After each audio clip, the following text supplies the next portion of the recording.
Hello, hello. So just a small update of what I'm doing right now. Several things that might be quite useless in the end, but who knows. So I was playing with the rubber magnets I got. So I always bought these 8.5 wide millimeters and 3 millimeter thick magnet. And I can model a lot of things, but sometimes it's nicer to just test it. The reason is because this magnet is much weaker than any magnet I can choose in FEM. FEM gives an idea. This is more like actually, yeah, it's more hands-on. So, in the big guns, I used a distance of around 2 millimeters. Now I'm doubting myself. Let's check that real quick. Yeah, 2 millimeters. So this piece of wood is 2 millimeters. So if I add it here and put the magnet in the right orientation, which I did not. And I use a foil to magnet distance of 1 millimeter. Oh, this piece is 1 millimeter. I'll put it here.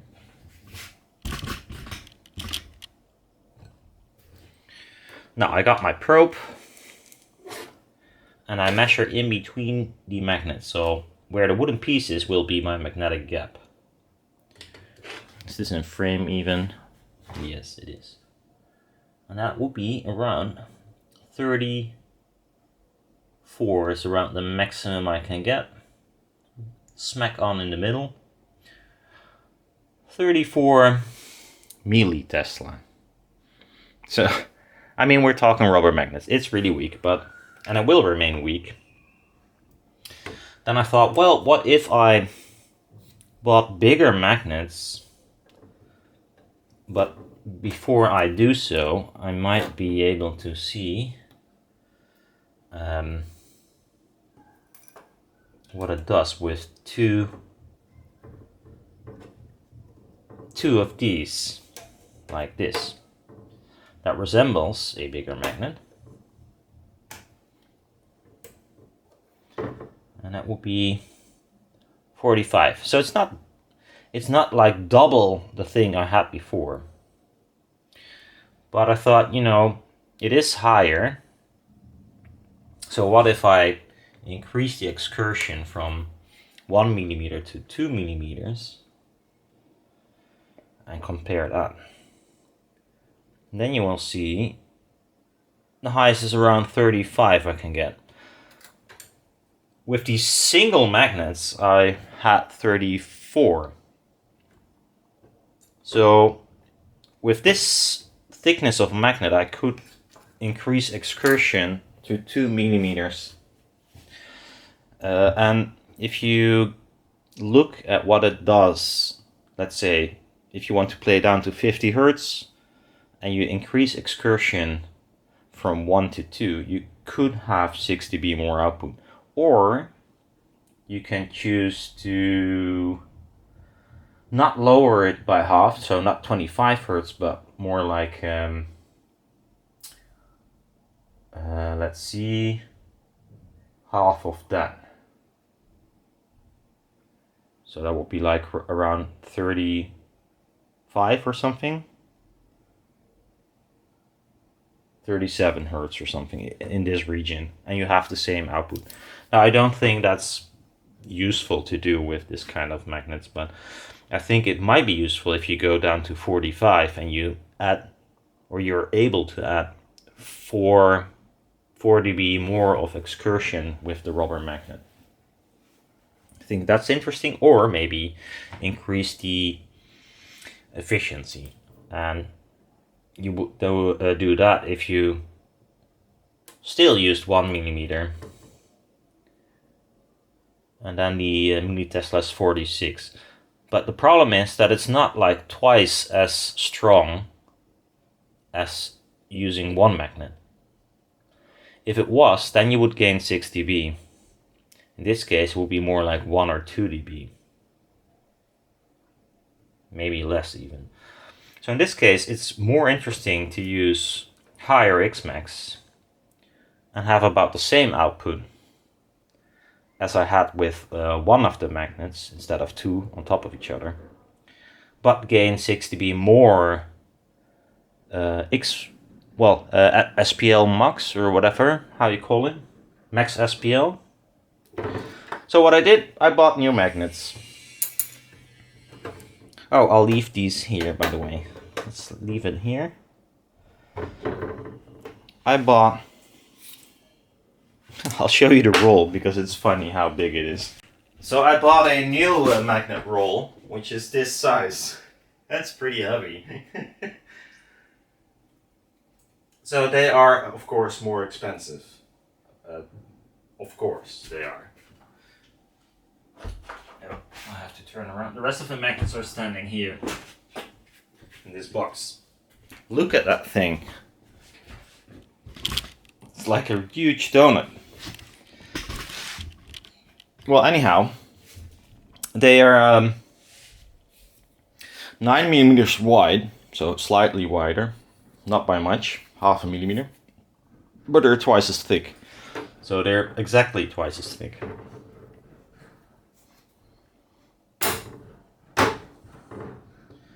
So let's see.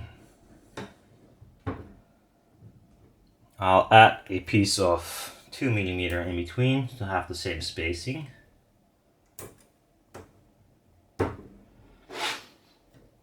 If we would use 1 millimeter, which is kind of useless, but you can, and you will see it is slightly higher, 49, compared to double small magnet, which is 43. So having this out of one piece gives a little bit more output, and my battery's empty. A little bit more output, but I think where it's becoming interesting is if you choose a 2 millimeter spacing, or maybe even more.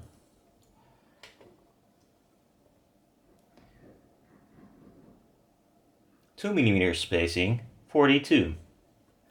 Hey, that's weird. 42 and...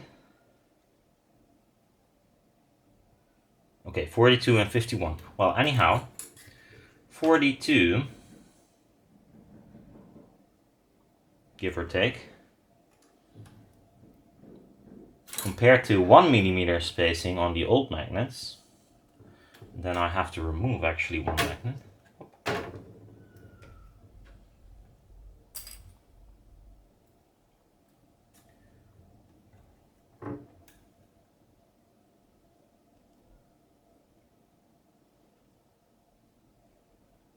So this has like 36 with 1 millimeter spacing, while this one has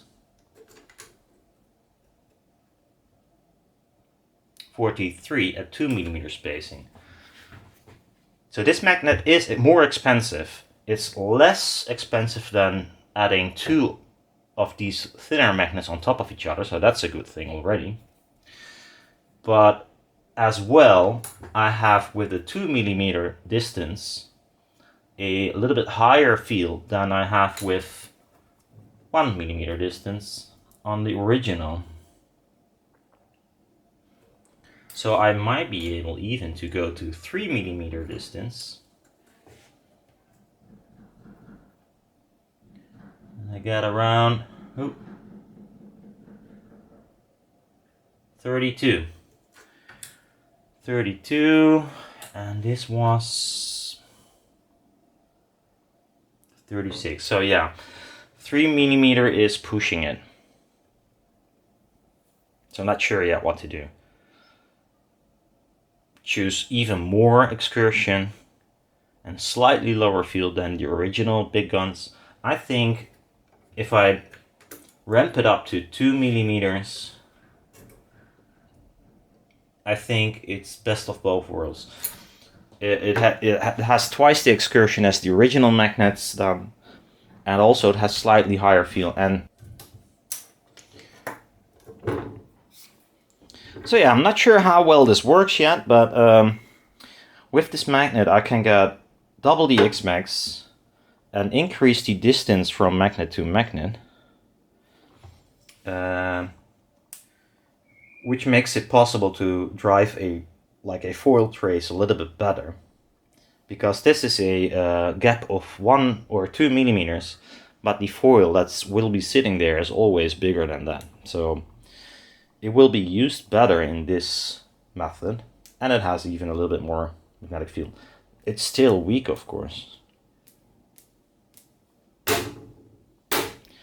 So yeah, interesting. I'm gonna play with it. I noticed I have to have a particular perforated sheet to have the gap line up with holes.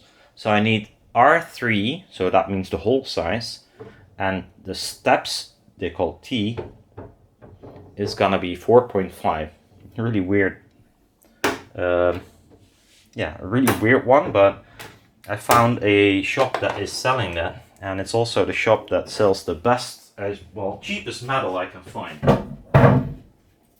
So I might be ordering something there, and maybe I'll do a test panel with just random holes that will not line up perfectly, because in the big guns they do not line up perfectly and it works fine, but if I want to do it perfect, then it's nicer to have it line up. But yeah, that means I can make a rubber panel that has twice the excursion as my old panel, and even a little bit higher output, which might not be even visible in the measurement. Then I made a tiny subwoofer. This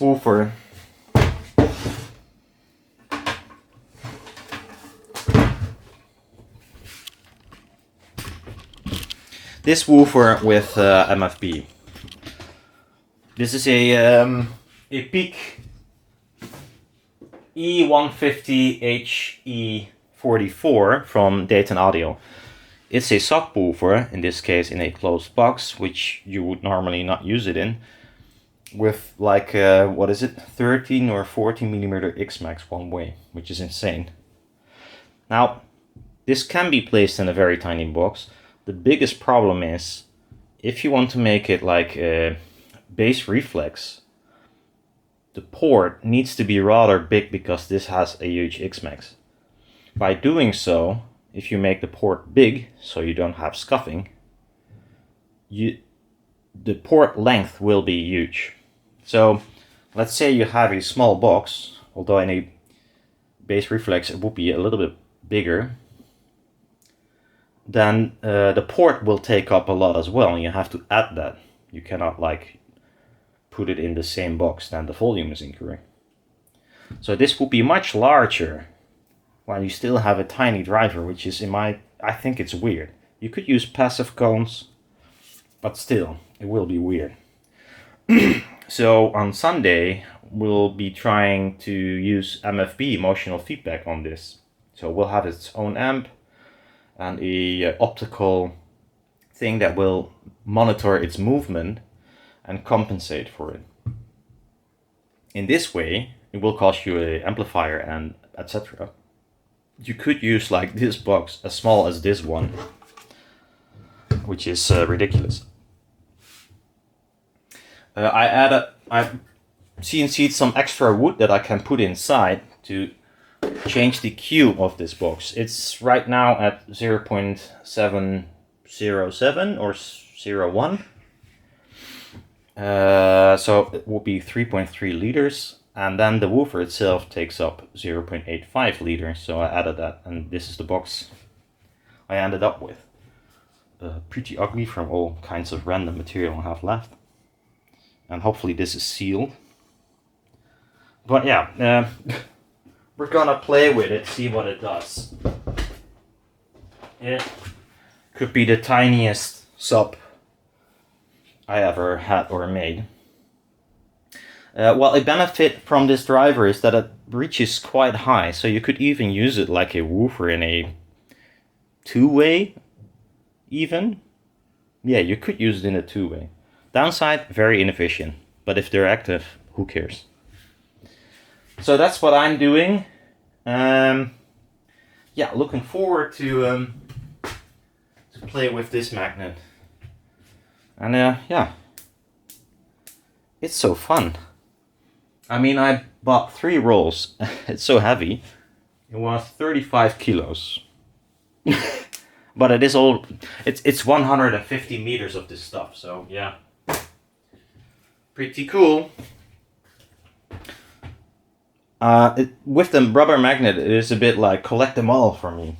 So this is the second version I have. I bought the 4mm thick one as well once. Didn't impress me at all. Yeah. Well, about the CNC, I noticed that my original drivers are... Anyhow, I noticed my X-axis making rather weird noises. And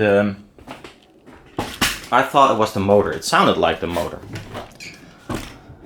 But actually, it was the driver being shitty, I think. Maybe some components were fucked over the time using it. So...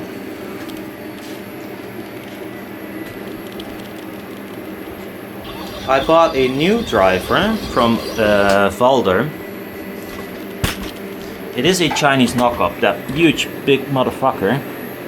And those are the Leadshine 554 or 5 something. I don't know, most regular used drivers. But I think they use a kind of different technique.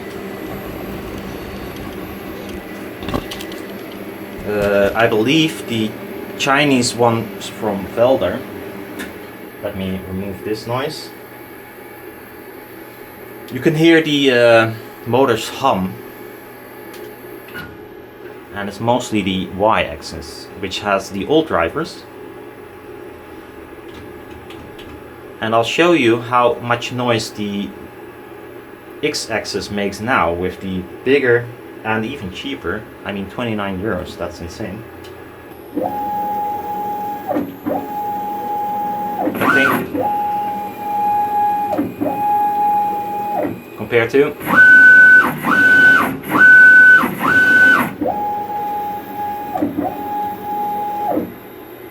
all this whining is Y-axis. If I move it a little, it's gone.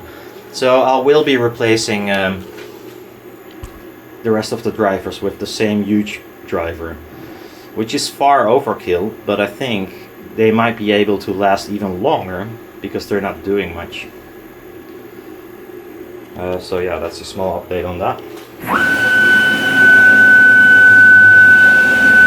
And that's all charger materials, as you can see. I machined quite a few today. Anyhow, see you later. And hopefully I have an update after Sunday when I'm playing with Sander. With the MFB, and also he made a MFB setup with my 180-degree tweeters, and